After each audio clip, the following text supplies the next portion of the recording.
போர் தொடங்கி 15 நாட்களை எட்டியுள்ள நிலையில் அமெரிக்க மற்றும் இஸ்ரேலிய படைகள் ஈரானின் அடிப்படை தேவை கட்டமைப்புகளை குறிவைத்து துல்லியமான தாக்குதல்களை முடுக்கிவிட்டுள்ளன.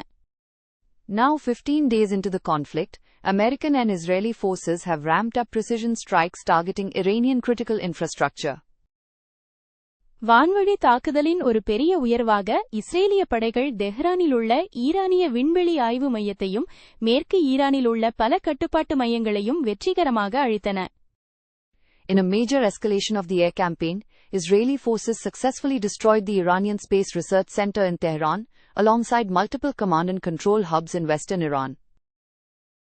போர் நீடித்து வரும் நிலையில் ஈரான் இஸ்ரேலை நோக்கி பெருமளவிலான ஏவுகணைகளை ஏவியும் துபாய் மீது ஏவுவிமான தாக்குதல்களை நடத்தியும் தன் எதிர்ப்பை காட்டியுள்ளது. இதன் விளைவாக துபாய் பன்னாட்டு வானூர்தி நிலையத்தின் அனைத்து பயணங்களும் தற்காலிகமாக நிறுத்தி வைக்கப்பட்டிருந்தன. As the war persists, Iran has responded with heavy missile salvos toward Israel and drone strikes on Dubai, the latter of which triggered a temporary grounding of all flights at Dubai International Airport.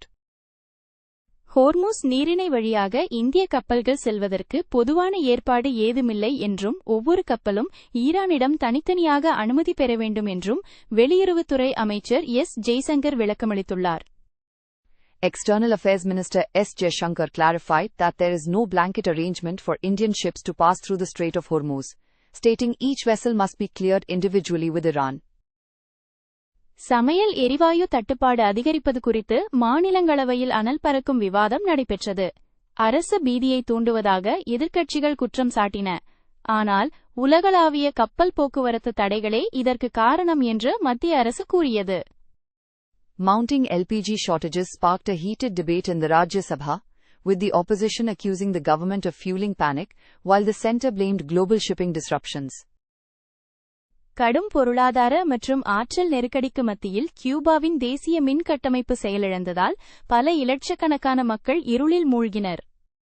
Cuba's national electric grid collapsed, plunging millions into darkness amidst a severe economic and energy crisis.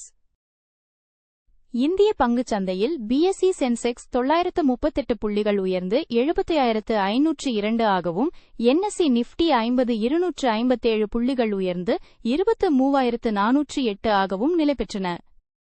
Indian indices BSE Sensex closed at 75,502, up 938 points, and the NSE Nifty 50 settled at 23,408, up 257 points. 2026 March 16 அன்று எண்ணெய் விலை குறைந்ததைத் தொடர்ந்து S&P 500 tau மற்றும் Nasdaq ஆகிய அனைத்தும் சுமார் 1 விழுக்காடு உயர்ந்தன. On March 16, 2026, the S&P 500, Dow and Nasdaq all rose approximately 1% amid easing oil prices. Hormuz நீரிணையை மீண்டும் திறக்க தூதரக முயற்சிகள் தீவிரமடைந்ததால் சந்தைகள் ஓரளவிற்கு நிலைத்தன்மையை எட்டின. Markets found some stability as diplomatic efforts intensified to reopen the Strait of Hormuz. உற்பத்தி செலவு அதிகரிப்பதை காரணம் காட்டி ஏப்ரல் 1 முதல் தனது வணிக பயன்பாட்டு ஊர்திகளின் விலையை 1.5 விழுக்காடு வரை உயர்த்துவதாக டாடா மோட்டார்ஸ் அறிவித்துள்ளது. Tata Motors announced it will increase prices for its commercial vehicles by up to 1.5%, starting April 1, citing rising input costs. செலவு மேலாண்மை நடவடிக்கையாக மெட்டா நிறுவனம் 20 விழுக்காடு வரை ஆட்குறைப்பு செய்யக்கூடும் என்ற செய்திகளை தொடர்ந்து அதன் பங்குகள் சுமார் 3 விழுக்காடு உயர்ந்தன. Shares of Meta rose nearly 3% following reports that the company may consider layoffs of up to 20% as a cost management measure. One Battle After Another சிறந்த திரைப்படத்திற்கான விருதை வென்றது. பால் தாமஸ் ஆண்டர்சன் சிறந்த இயக்குனராக தேர்ந்தெடுக்கப்பட்டார். One Battle After Another won Best Picture, with Paul Thomas Anderson winning Best Director. சின்னஸ் படத்திற்காக Michael B. Jordan சிறந்த நடிகராகவும் Hamlet படத்திற்காக ஜெஸ்ஸி பக்லி சிறந்த நடிகையாகவும் விருது வென்றனர். Michael B. Jordan won Best Actor for Sinners and Jessie Buckley won Best Actress for Hamnet.